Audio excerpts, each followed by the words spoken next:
My name is Marcus Thorne. For 22 years I have worn the uniform of the National Park Service. My jurisdiction for the last decade has been the back country of Bryce Canyon National Park. You understand silence out here. You understand distance. The hoodoos at dawn aren't just rock, they're a city of sentinels carved by time. You learn that the greatest dangers are the tangible ones. A loose foot on the Navajo Loop, a sudden storm in the Paria.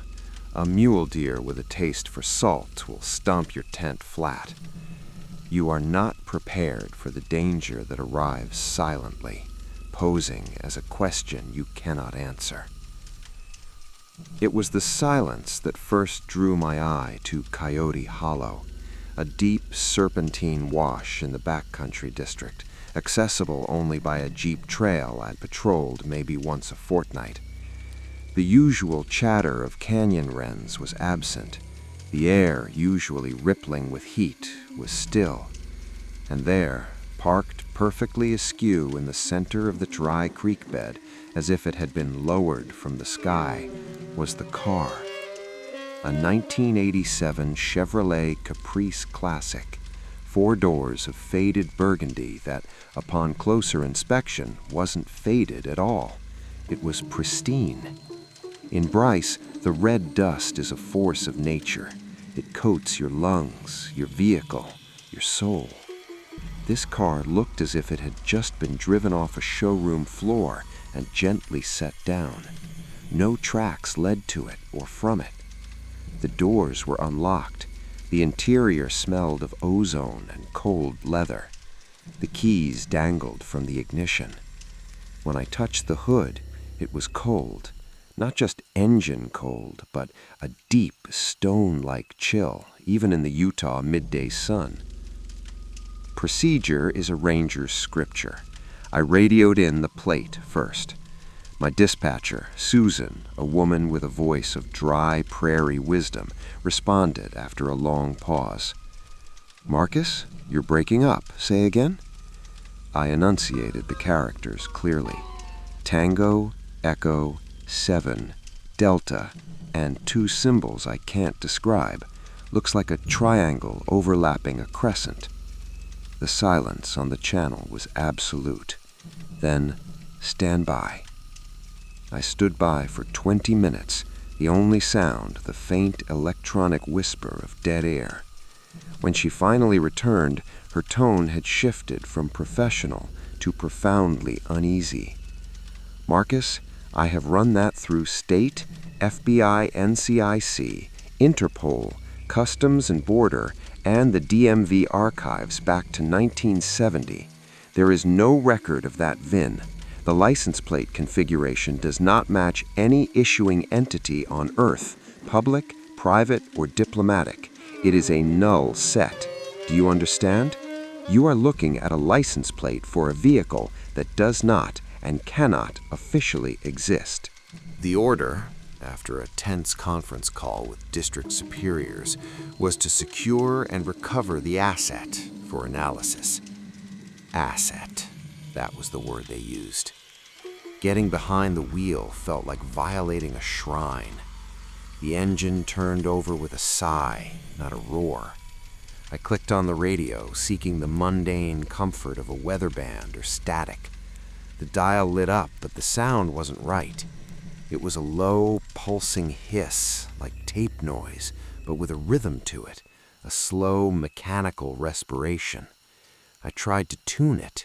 The dial moved, but the sound didn't change. It was locked. And then I heard them.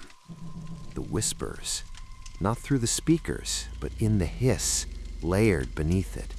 Guttural, phlegmatic consonants and vowels that held no shape my mind could grasp. They overlapped, arguing, pleading, commanding. Every few minutes, a short, crystalline ping would ring out, so pure and high it felt like a needle behind my eyes. I drove the 45 minutes back to the outpost, my knuckles white on the wheel, a primal part of my brain screaming that I was not driving a car, but piloting a coffin through a channel it was not meant to navigate. We cordoned off a 50-foot perimeter around the vehicle at the maintenance yard. That's when we learned its true nature. Dave, our contracted tow operator, arrived with his flatbed, a jovial, skeptical man. He strode toward the Caprice, hook in hand. He got 3 paces inside the tape, stopped, and swayed. "Whoa," he said, chuckling nervously. "Head rush." And his smile vanished. "The ground, it's tilting." He dropped to his knees. A second later, a torrent of blood erupted from his nose, splattering the red dust at his feet. Deputy Lewis rushed to pull him back. The moment he crossed the same invisible threshold, he cried out, clapping his temples as if in immense pain, before he too stumbled back, blood streaming over his lips. The sickness zone was real, measurable, and violently defensive. It wasn't radiation. Our Geigers were silent. It was something else, a pressure, a frequency that liquefied the body's equilibrium. We were no longer dealing with a mystery. We were containing a biological weapon of unknown origin. Alone in my quarters that night, with the files marked Thorne Incident, eyes only, the pieces clicked into a horrifying mosaic. The pristine state, no dust, because it hadn't traveled through our world. The plate, not a registration, but a coordinate, an address from a place with different postal codes. The broadcast, not a malfunction, but a homing signal, a handshake protocol waiting for a reply from its point of origin. The sickness, not an emission, but a containment field, meant to keep local biology from tampering with the anchor. The Caprice wasn't lost.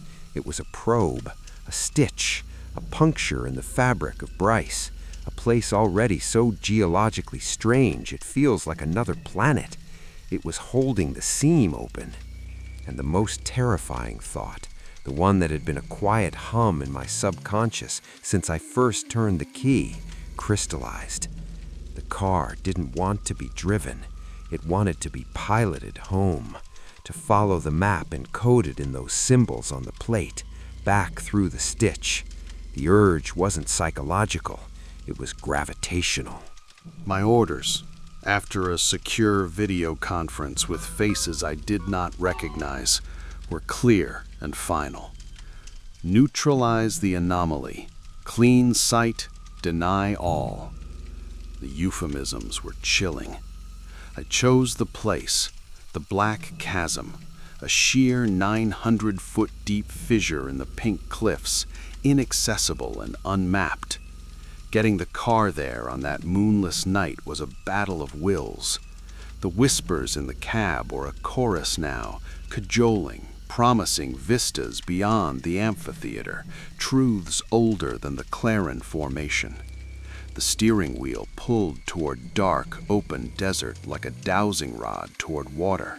I fought it, muscle and memory, focusing on the dashed yellow line of my headlights, my own blood, a faint trickle now, a bitter anchor to my own reality. At the precipice, under a sky choked with stars, I put the Caprice in neutral, released the brake, and threw myself clear. It didn't roar or crash. It rolled over the edge in utter silence, a dark shape swallowed by a darker void. I never heard an impact. At dawn, I used shaped charges to collapse half the canyon wall onto the burial site, 1,000,000 tons of ruddy limestone, sealing the tomb. My official report was 3 lines. Unauthorized vehicle recovered, determined to be hazardous waste, disposed of in accordance with Backcountry Remediation Protocol 77B. I thought the story ended under that rock, but the wilderness has a long memory, and some punctures don't fully heal. This morning, as I dressed for patrol, I saw it in the weak light through my cabin window.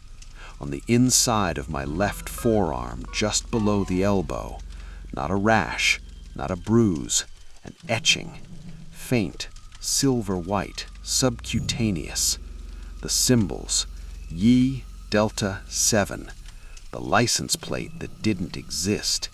It's in me.